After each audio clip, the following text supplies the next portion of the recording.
Okay. Let's try that again. Let's try that again. Let's try that again. Let's try that again. Ladies and gentlemen, welcome back to, you know what? I'm not even going to do all that right now. Your boy got fired straight up. Technically, I got laid off. Fired just sounds so much better.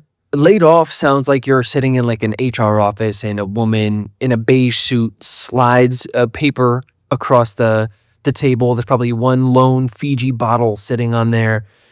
And the whole room is probably beige. She has a fake smile. She has probably a brown bob to here. There's no windows. You're in a stuffy HR. It smells a little bit like burnt coffee. And fire just sounds like, I don't know, it sounds like you're in a corner office somewhere, probably floor to ceiling windows, some guy red in the face, pointing at his desk, or some woman in a power suit, with beady eyes throwing a bagel. I just feel like there's so much more oomph to getting fired. And since I was a contractor, I don't get unemployment, so fuck it. I'm saying I got fired, even though I got technically, we went out slowly, and left on amazing terms. But I don't know. I like fired. It has a little bit more teeth and a little bit more of a kick in the ass. So when it rains, it pours. I got fired the same week that I was moving into a new apartment with my girlfriend. We signed a year-long lease. And the same week that she got PRK, I believe it's called eye surgery. No, it's not LASIK. It's the more angry cousin to LASIK, with the recovery timeline that isn't 3 days and more like a month. So it was a little bit of a brutal week, I'll be honest, but a good one, a tough one to be like, okay, so I need to spend a lot of money all at once, and now I have no money all at once. So it's been challenging as well, and a lot of different reasons, especially just getting an apartment. It's the first apartment I've had in 7 years. Since 8 years since I've been nomading, since 2018. So yes, I can do math. It's 2026 now. That's 8 years. Just kidding. I'm still terrible at math. But what I'm trying to say is your boy got a lot going on. It's kind of everything, everywhere, all at once situation. And I'm going to break these down a little bit for you. Kind of what's the game plan, what I'm thinking about, what's going on in the mind, about the move, kind of future next steps, all that sort of stuff. Just general key of life updates. And I'm wearing a collared shirt because it's laundry day. And these are the only shirts that I don't wear on a normal basis, are my nice ones, because I typically look bummy. So your boy got dressed up for you. You're welcome. So let's start with the work stuff. What ended up happening? I was working as a contractor for a performance marketing agency in Cali, near LA. And I was working for them about a year and a half, 4 months, 5 months. And I was really learning a lot. I was enjoying it. But at the same time, I could tell in my heart, you could even ask Lena, my girl, like, you could tell I was not fully fulfilled. I really enjoyed writing in the mornings. And I think that was like the key about having a day job, is I felt that stability insofar that I had the paycheck coming in. I could work 9 to 5, cut off around 5, 5:30, 6 most days. And so if I got up at 4:30, 5, then I could hit my little workout, and then my shoulders still fucked up, my knees were fucked up, my lower back was fucked. Your boy's body's fucked up from years of terrible lifting and bad joints. So I'm doing like a bunch of rehab. So like I work out for an hour, but it's not nearly like it was when I was like 26 and like mainlining protein and really pushing it. These are like pretty sissy workouts, a lot of external rotations, ATG split squats, seated good mornings, that type of stuff. Old man shit. If you know, you know. And I liked that life. I found that I felt like I was getting, you've heard me probably talk about this on other pods, but like I felt like I was like in a boa constrictor that was like squeezing me slightly, just like a little bit tighter every day, but it was just the slightest bit, almost unnoticeable. But over time, you're like, oh damn, like I'm really getting squeezed. That feeling of suffocating, just because I realized, I heard Morgan Housel say this. He wrote The Psychology of Money, and I was like, I love that. He said, I'm like, you leave me my own devices, and like I'll come up with some really cool stuff. He's one of the highest selling nonfiction books of all time. But he's like, but I'm not a great worker. And I feel that same way. Insofar as like, I don't do well if someone has to tell me like where to be, what to wear, what to say, what I can't do. Like I'm not good at, if you like put me in this little box and put me in a quarter in terms of a cog. If you're a future employee, like if I apply to a job and you're my future employer, actually I'm an incredible worker. Wink, wink. But I did realize, I was like, I love to make stuff. Like I truly am, I think, an artist at heart. And I have this like almost internal drive. I can't explain it anything, any better than that. There's just like this kinetic energy that kind of is inside of me. Like I want to make stuff. But I realized not in terms of like the external world. Like I don't love to. I'm terrible, actually. So, we had to hire a guy last night to come in and like put in shelves and like hang up the mirror. Like anything home improvement, trash, terrible. Like I'm terrible at making stuff in the like the physical world, stuff you can actually hold and touch. I have like a huge drive internally to like create things that are that like don't exist yet, in insofar as like um, art, or even that sounds a little bit like hoity-toity, but like like anything to do with like creation in that process of like making stuff that exists like on the internet, or not even on the internet, but just in that sort of realm of like stories, songs, like movies, like anything around the creation process, videos, like this, like that sort of stuff. I just have this, it's almost like an insatiable hunger to make that shit. And so it's whether someone's telling me to do it or not. Like like Lena, bless her heart, like it takes a certain type of woman to be with me, because I'm used to being in like sixth gear. Like I don't do chill very well. Like I can hang for like a couple of, and then I'm like, I gotta. I just have this battery on my back that like I just gotta fucking like get it out there and make shit. And if I can do that, like on the day, I kind of like tame the demons or whatever you want to call it. But like if I can do that on the day-to-day basis, I feel good. So basically, that's what I learned over the last 6 months when I was, because I'm new to the day job shit, right? Like it was the first time I had a day job in 7 years. And so it took about 6 months, 7 months to kind of get a hang of like, how do I do this and still not want to shoot myself? And it was like, I found if I wake up super early, I get 2, 3, 4 hours of writing in, then I do my day job, I'm good. Like I can like tame the crazy is what I call it. And I can like work on, I feel like I'm progressing towards some bigger goal. I feel like I'm learning skills around storytelling, character development, narrative, dialogue. Like before when I was making beats, it's like, you know, how to get your snares to pop, you know, how to get it, you know, kick drum to cut through the mix. Like when it comes to like, I need to be creating and learning. And if I'm doing that, I'm happy. Kind of like building towards this bigger dream of like purpose and freedom. Those are kind of again, stolen from Morgan Housel, but I like that as sort of a North Star. And if I feel like I'm like chipping away at that, even if it's just a brick at a time, like I feel good about my day, that I'm like building towards that thing.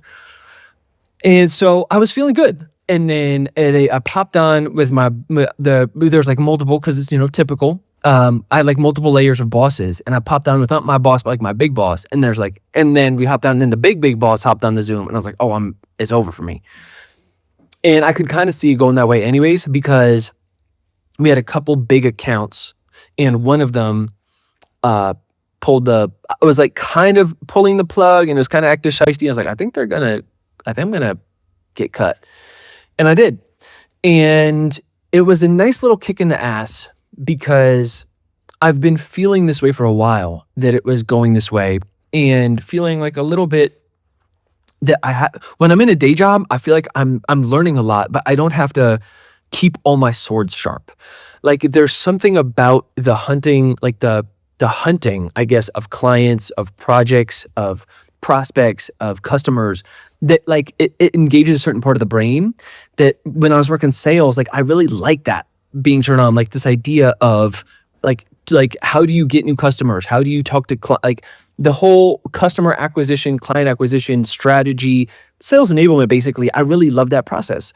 And when I don't have to do that, when I'm just kind of working a day job, like they're getting the clients, people just basically tell you, they basically tell me the projects to work on. I do my thing and I hone my craft of copywriting or creative strategy or whatever that shit is. But like, I like to, because it's Kia, I like to own that whole process start to finish. And I'd rather, like typical Kia shit too, I'd rather bet on myself and own the whole process start to finish than like get plugged into somebody else's machine and like make a bunch of money, but not really like keep that part of my, like my brain sharp. That said, again, if you're a future employer, happy to talk about it. I'm great if you plug me into their machine. But basically what I've come to is this. I've been wanting to freelance for a minute, go back to freelancing, put some of that like sales skills to work, because before I used to just be closing deals and just like on the phones all day, which I didn't love. But cold outreach, that's always I've always been demand. Is it demand or, yeah, demand constrained. I think that's what it is. Demand or supply constrained. I think I'm demand constrained. And so far, like, I'm not good at generating demand. Let me take that back. It's not that I'm not good. I haven't really given it my all. Yeah, I haven't learned the tools and skills yet.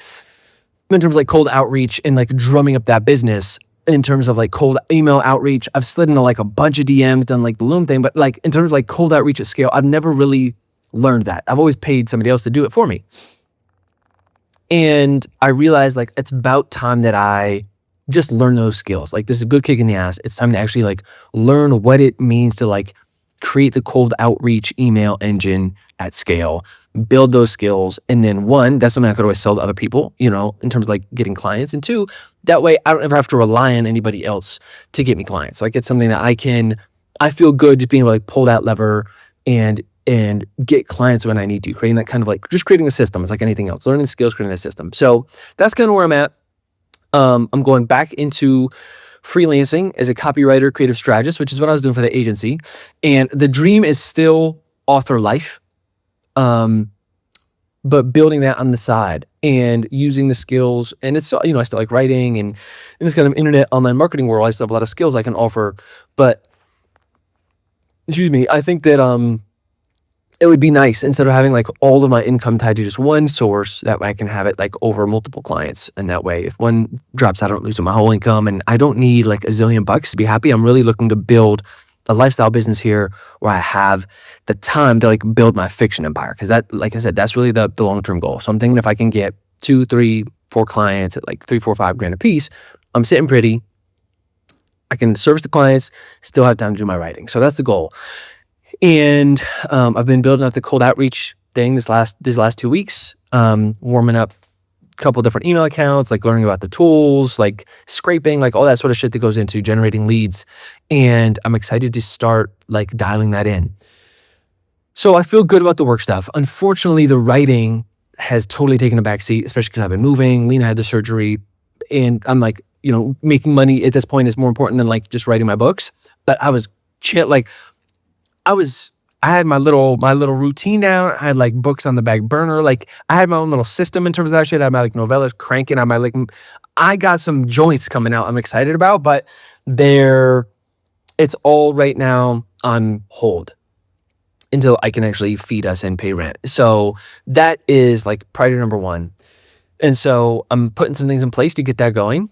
And I'll keep you posted as that kind of goes and that develops. I'm still applying to jobs because there is something nice about working for the man and having that steady income. But the more that I've thought about it, like the more I miss kind of having just control. You know, I think that's what it is, like over my own destiny, over my offer, over who I work with.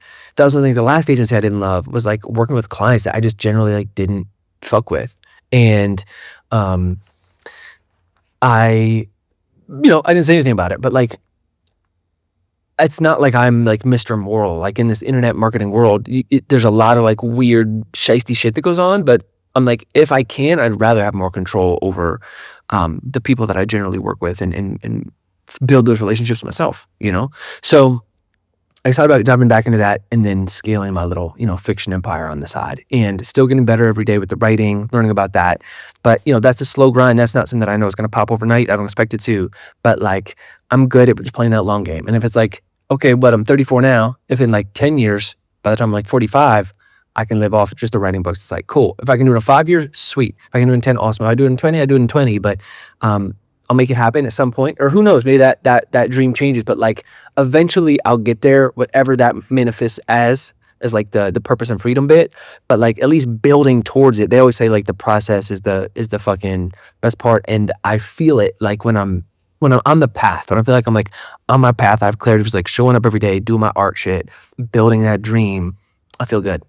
And that, ladies and gentlemen, is the work update. So things are good there. If you know anybody who needs copywriting services or creative strategy, let me know. I know AI is kind of like gobbling up a lot of that, but I still feel like if I can utilize those tools, I can do some damage. So learn about vibe coding and all this stuff. It's cool. It's cool. Learning these tools is cool. It's a little crazy, but enjoying that at the moment. And then life stuff. So me and Lena finally found a place, and it's in this beautiful part of Medellin. It's super green. It's right next to the park that I love, but it's super hot. And so I'm, as you can tell, a lot of windows around, and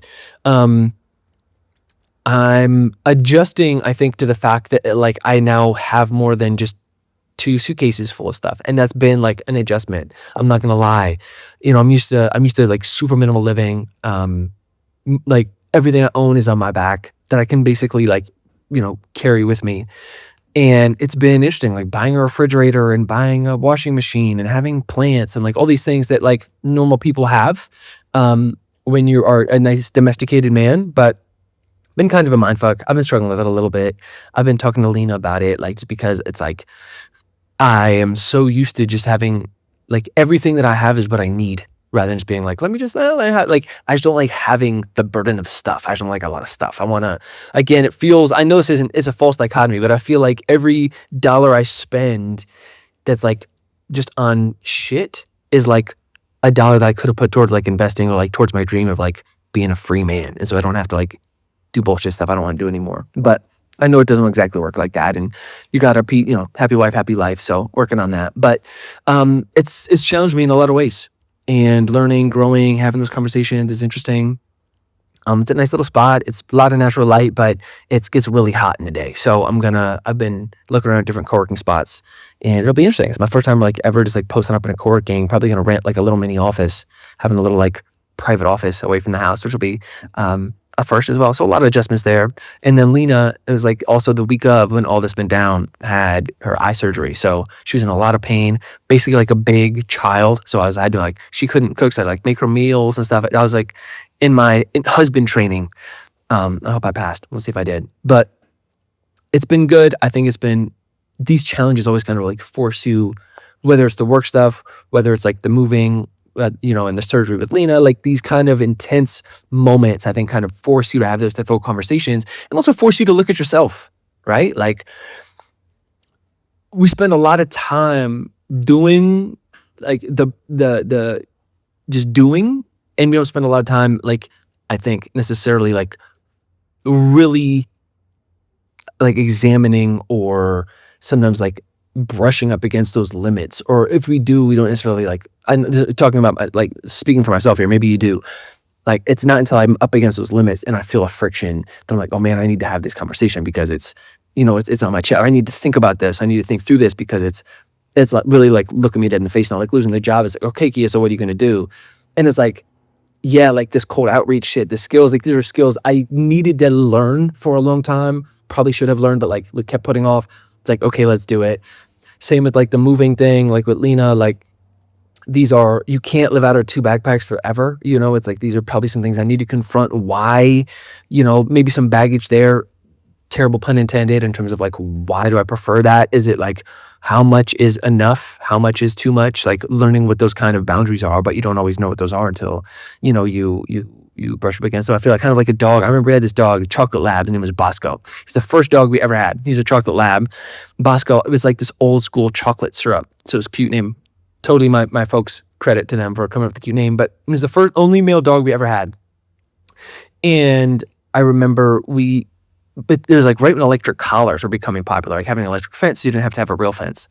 And I remember like the beeping, he didn't even register it. If there's a squirrel or something, he would just take off and just get zapped and like keep chasing the thing. And then he wouldn't want to come back. It's only when he's like the adrenaline would calm down or like he wasn't horny or like whatever, he'd come back and then the beeping would go off and he'd be sober and he like wouldn't want to come back through the fence. So he'd be like trapped outside the fence, being able to come. He's like, oh fuck. He's like, now I know where the limits are, but like I'm not trying to go back through that. And I feel kind of like a Bosco. I just don't know. I'm kind of like just hard charging ahead, and I don't always know like where that fence is until I like get zapped or like I'm on the other end. I'm like, oh shit, I'm past it. Like the fence was back there. Now it's beeping. I'm already too late. Like let me go back and actually like reestablish, like renegotiate, and like figure out where the fuck I actually am and what I'm doing, what this means.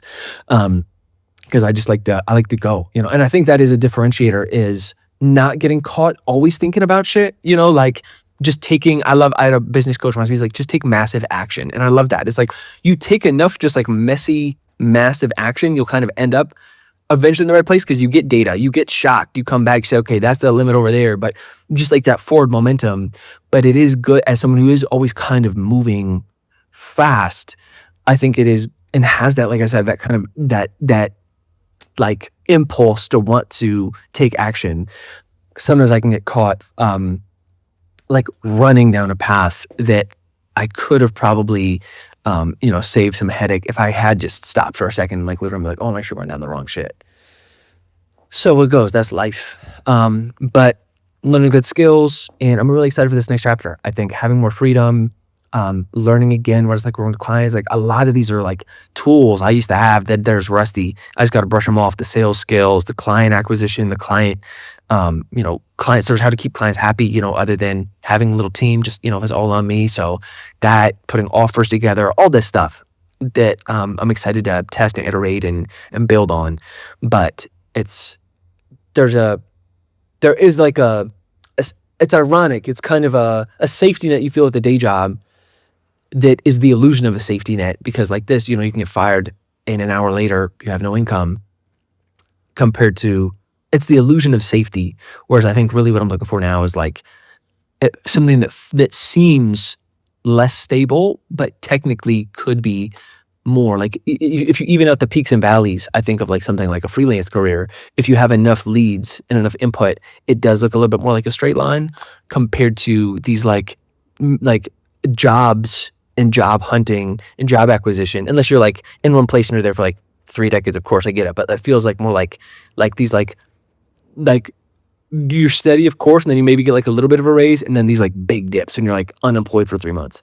So I'm still putting some feelers out there in terms of jobs, seeing what could work. But going back to the drawing board, trying to drum up income, and there's nothing quite like having your feet to the fire to do it. So that's it, y'all. Thank you for tuning in. As always, wish me luck. Hopefully next time I tune in here, I will give you some interesting updates. One, I've got some interesting health stuff I'm kind of experimenting with on myself, which I want to tell you about next time. And two, hopefully I'll be able to give you an update on what's going kind of like business life book wise. I've got some joints I'm really excited about, like I said, with the books, but I want to have them dialed in, and they're kind of going through edits. A few I've gotten even back from edits, but I need to like rework them before I talk to you about those. But yeah, more soon come. All right. Appreciate y'all. Deuces.